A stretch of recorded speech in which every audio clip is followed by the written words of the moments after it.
سب سے پہلے بارگاہ رب العزت میں شکر بجا لاتے ہیں۔ محرم کے اس موسم میں قدیر و جبار خدا نے پھر سے ہمیں یہ محفلیں سجانے کا موقع عنایت کیا ہے۔ عزیزان گرامی، آج میں وجود باری تعالیٰ کے متعلق ہی کچھ گفتگو کرنے کی سعادت حاصل کرنا چاہتا ہوں، لیکن آپ سب پر اور مجھ پر اللہ عز و جل کا شکر واجب ہے کہ حالات ناسازگار ہوتے ہوئے بھی ہمیں محرم الحرام کی ان مجالس میں بیٹھنے، سننے اور بولنے کا موقع عنایت کیا گیا ہے۔ یہ اللہ کا فضل ہی ہے، اس کا احسان ہی ہے۔ اور ہم محفلیں سجاتے ہیں، ہمارا مقصد، ہمارا منشا صرف یہ نہیں ہوتا کہ ایک جلسے کا تصور آ جائے یا ایک مجمع جمع ہو جائے۔ ہمارا اصل مقصد تو یہ ہے کہ ہم محفلیں سجاتے ہیں، محرم الحرام کی ہوں یا میلاد مصطفیٰ کی ہوں۔ جس کو شاعر نے اپنے انداز میں یوں کہا تھا، محفل ہم اس لیے سجاتے ہیں، وہ آئیں گے، آتے ہوں گے، ابھی آئیں گے، وہ آئیں گے، آتے ہوں گے، ابھی آئیں گے، یہی سوچ کے ہم نے محفل کو سجا رکھا ہے۔ بارگاہ مصطفیٰ صلی اللہ علیہ وسلم میں شرف یابی حاصل کرنا۔ اے مسلمانوں، مجھے بتاؤ، کیا ان مجالس میں بیٹھنے کے بعد رب ذوالجلال کی طرف بڑھنے کا شوق نہیں پیدا ہو جاتا؟ کیا محبت مصطفیٰ میں اور اضافہ نہیں ہو جاتا؟ روحوں میں بالیدگی پیدا ہوتی ہے، آنکھوں میں ایک تمنا پھر سے جنم لینے لگتی ہے کہ وہ رسول کرام وقار صلی اللہ تعالیٰ علیہ وسلم کے ہم تذکرے سنتے رہیں۔ میں بارہا یہ کہتا ہوں، ہم محرم کے آتے ہی 10 مجالس سجاتے ہیں، ذکر امام حسین کے نام پر، ذکر شہدائے کربلا کے نام پر۔ یہ کوئی نئی بات نہیں ہے، برسوں سے یہ ریت چل رہی ہے، اور ہمارے مشائخ، ہمارے علماء، اسلاف سبوں نے سنایا اور ہم تک منتقل کیا۔ ہم بھی سنا رہے ہیں، اپنے بچوں کو منتقل کر رہے ہیں۔ کل یہ ہمارے بچے اس ممبر پر بیٹھیں گے اور یہی تذکرے سنائیں گے۔ لیکن ایک بات میں آپ سے کہتا ہوں، لوگ ہم سے یہ کہتے ہیں کہ ہر سال یہ واقعات، ہر سال یہ کربلا کے تذکرے کیوں سنائے جاتے ہیں؟ ہو گیا تھا کربلا ایک بار، بار بار اس کو کیوں سنایا جاتا ہے؟ میرے عزیزوں، چلو اگر میں بار بار سناتا ہوں تو سننے والے بار بار کیوں سنتے ہیں؟ سننے والے کیوں سنتے ہیں؟ بولنے والا اگر بار بار سناتا ہے تو سننے والے چھوڑتے بھی تو نہیں ہیں۔ بات پتہ یہ چلتی ہے کہ نہ بولنے میں یہ پرانا لگتا ہے، نہ سننے میں پرانا لگتا ہے۔ حسین اعظم کے ذکر میں جدت ہے، لذت ہے اور ایک نیا پن ہے، اور انہی مجالس کے صدقے ہم بہت سارے تذکرے بھی کر لے جاتے ہیں۔ عزیزان گرامی، یہ تمام ہماری محافل کا سب سے پہلے میں شکر بجا لاتا ہوں رب ذوالجلال کی بارگاہ میں، اس کائنات کے خالق نے، ہم سب کے پالنہار حقیقی نے ہمیں اس دنیا میں وجود بخشا، اور پھر حکم یہ دیا کہ تم زمین پہ چلنے والی چیزوں کو غور سے دیکھو۔ قل انظروا ماذا فی السماوات والارض، تم آسمانوں میں غور سے دیکھو کیا کیا چیزیں ہیں۔ یہ کیوں دیکھنے کا حکم بار بار رب تعالیٰ ہمیں فرماتا ہے؟ اس لیے کہ تم مجھ تک پہنچ سکو، رب تعالیٰ کی معرفت تمہیں حاصل ہو جائے۔ انسان کا اس دنیا میں آنے کا ایک مقصد یہی ہے کہ وہ اپنے خالق کو پہچانے، اپنے مالک کو پہچانے، اپنے رب کو، اپنے پالنے والے کو پہچانے۔ اور دنیا یہاں ہر ایک کو پہچانتی رہ گئی، اور رب ذوالجلال جس کو پہچاننے کے لیے بھیجا گیا تھا اس کی طرف تک وہ دو بھی نہیں کیا، محنت بھی نہیں کیا اور پوچھا بھی نہیں۔ میرے عزیزوں، لاکھوں راستے ہیں اس مولا کو پہچاننے کے، اس کے باوجود آج لاکھوں انسان گمراہ ہیں، مشرک ہیں، کافر ہیں، کچھ تو خدائے ذوالجلال کا انکار کرنے والے اور کچھ غفلت میں موجود ہیں۔ لیکن وہ خوش نصیب انسان ہے جسے اللہ کی معرفت حاصل ہو گئی، رب تعالیٰ نے اپنی طرف اسے راستہ دے دیا، اور وہ اپنے مالک کو پہچانا اور اپنے سر کو محفوظ رکھا صرف اسی بارگاہ میں جھکانے کے لیے۔ وہ دنیا کا عظیم انسان ہے، وہ دنیا کا خوش نصیب انسان ہے۔ باقی سب جو بھولے بھٹکے ہیں، راستہ بھٹکے ہوئے ہیں، ان کے لیے ہمیں کہا گیا کہ تم انہیں سیدھے راستے کی طرف بلاؤ۔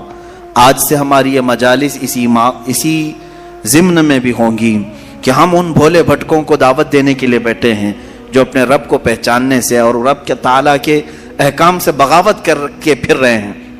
عزیزان گرامی، اب آپ سب کی بارگاہ میں جو چیزیں میں عرض کرنے جا رہا ہوں وہ بہت توجہ سے سنیں کہ یقیناً اللہ عز و جل رب ذوالجلال اس کی بہت ساری صفات ہیں، 99 صفات آپ نے سنا بھی ہوگا اسماء حسنہ میں۔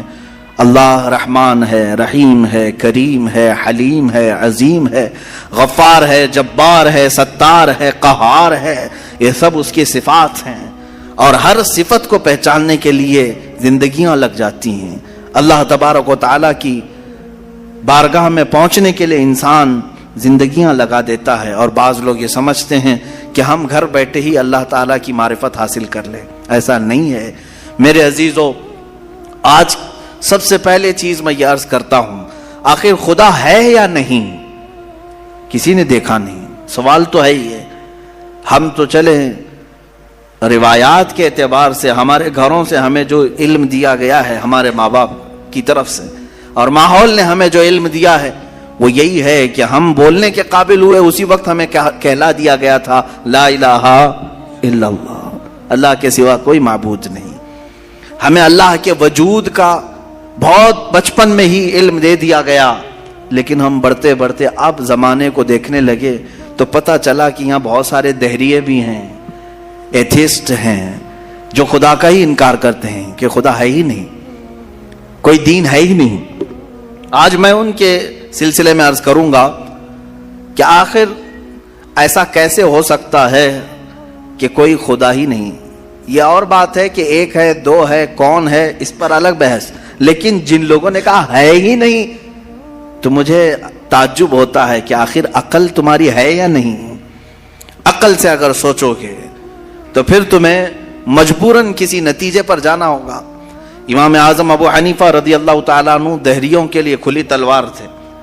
دہریہ کس کو کہتے ہیں؟ جو خدا کا ہی انکار کرتا ہے، یعنی کوئی نہیں ہے، نہ بھگوان ہے، نہ خدا ہے، کوئی چیز ہے ہی نہیں، ہم خود سے چل رہے ہیں۔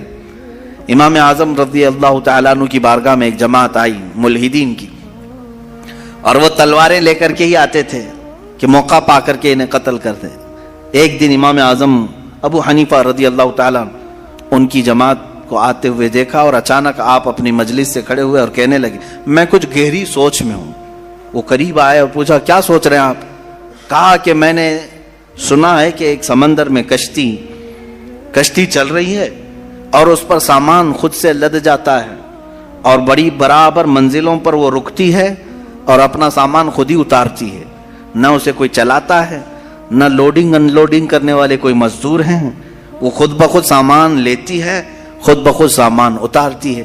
یہ روبوٹک دنیا بھی نہیں تھی اس وقت کہ وہ یقین کر لیتے، سائنسی دنیا بھی نہیں تھی اس وقت۔ تو ان دہریوں نے کہا کیا مذاق کر رہے ہیں آپ کہ سمندر میں کشتی بغیر ملاح کے، بغیر کیپٹن کے چل رہی ہے اور خود سامان لوڈ کر رہی، اتار رہی ہے، ہمارے ساتھ مذاق کر رہے ہیں آپ؟ ہم عقل والے لوگ ہیں، آپ کی اس بات پر کوئی بیوقوفی یقین کر سکے گا؟ امام اعظم ابو حنیفہ رضی اللہ تعالیٰ عنہ فرماتے ہیں اتنی جب تجھے عقل ہے کہ ایک کشتی سمندر پر بغیر کسی چلانے والے کے نہیں چلتی، تو یہ پورے کائنات کا نظام بغیر چلانے والے کے کیسے چل سکتا ہے؟ برابر وقت پر سورج کا طلوع ہونا، برابر وقت پر سورج کا غروب ہو جانا، چاند کا اپنی منزلوں پر چلنا، اور یہ سمندروں کا برابر اپنے مدار میں رہنا، اور یہ زمین کا طرح طرح کے پودے اگنا، اس میں پھول کا آنا، پھلوں کا آنا، یہ کیا اللہ کے ہونے کی نشانیاں نہیں ہے؟ کوئی تو ہے جو یہ سارا نظام چلا رہا ہے۔ ہاں تم یہ کہہ سکتے ہو کہ مشینیں ہم چلا رہے ہیں، پنکھے ہم چلا رہے ہیں، لائٹ ہم چلا رہے ہیں، چلاؤ دنیا کی ساری مشینیں چلاؤ، لیکن میں اگر ایک فیلڈ میں آؤں ان دہریوں سے پوچھتا ہوں، امام شافعی رحمۃ اللہ علیہ نے کیا جواب دیا؟ میں چاروں اماموں کی بات بتا دیتا ہوں۔ چاروں اماموں نے رب ذوالجلال کے وجود کے متعلق کیا کیا کہا ہے۔ امام مالک نے تو یوں فرمایا، آپ سے پوچھا گیا کہ خدا ہے، انہوں نے کہا ہاں۔ کیا دلیل کیا ہے؟ کہتے ہیں کہ زبانوں کا مختلف ہونا، انسانوں کی زبانوں کا الگ الگ ہونا، اور الگ الگ نسلوں کا ہونا یہ اللہ کے وجود کی دلیل ہے. امام شافعی سے پوچھا گیا آپ کوئی دلیل دیں گے کہ کوئی ہے؟ آپ نے کتنی پیاری بات فرمائی. ارشاد فرماتے ہیں شہتوت کا درخت دیکھا ہے؟ شہتوت کا درخت آپ نے دیکھا ہے؟ شہتوت جو ہے بہت باریک باریک سے پھل ہوتے ہیں, میٹھے ہوتے ہیں, اور اس کا پتا جو ہے وہ کئی قسم کے جانور کھاتے ہیں. شہتوت کے پتے کو شہد کی مکھی بھی چوستی ہے. شہتوت کے پتے کو گائے بکریاں بھی کھاتی ہیں, ہرن بھی کھاتی ہے. یہ سب کے سب شہتوت کے پتے کو کھاتے ہیں. شہتوت کا پتا ایک رنگ کا ہوتا ہے, ایک ہی ٹیسٹ کا ہوتا ہے. امام شافعی فرماتے ہیں شہد کی مکھی اسی شہتوت کے پتے پر بیٹھتی ہے, چوستی ہے, اور اپنے چھتے میں جا کر کے شہد اگل رہی ہے.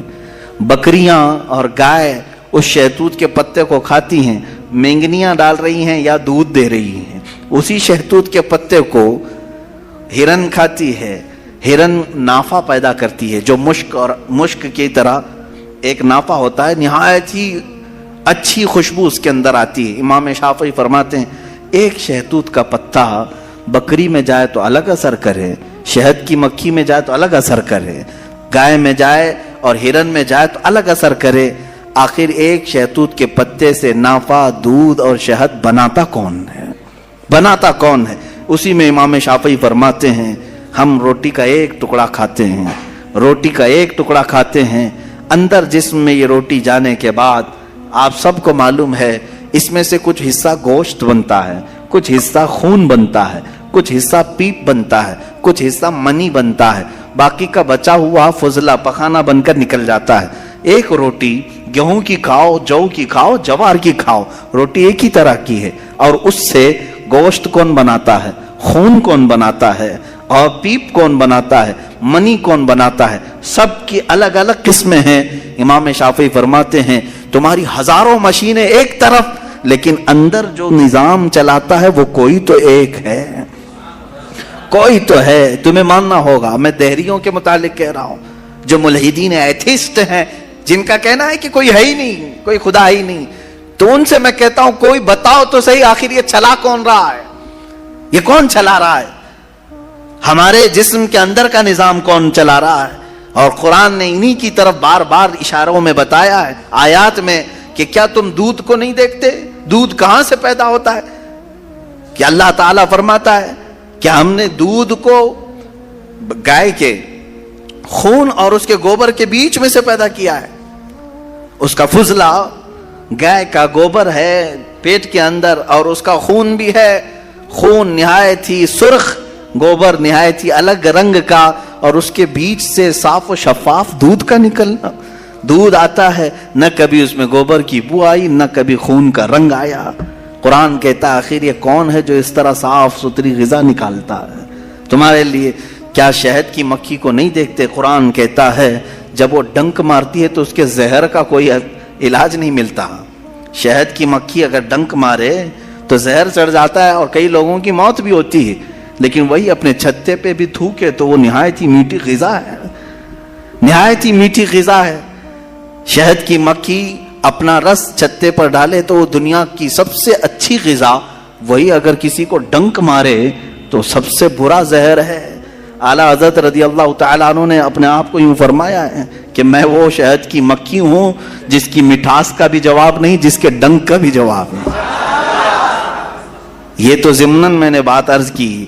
خدا قدیر و جبار کے وجود پر میرے عزیزو ایک دو نہیں, لاکھوں مثالیں دنیا میں ہیں, لاکھوں مثالیں. ابھی تو کائنات کے رازوں تک ہم پہنچے ہی کہاں ہیں. سمندر کے اندر کی دنیا, پیڑ پودوں کے اندر کی دنیا. اب آئیں امام احمد بن حنبل رضی اللہ تعالیٰ عنہ, یہ کیا فرماتے ہیں؟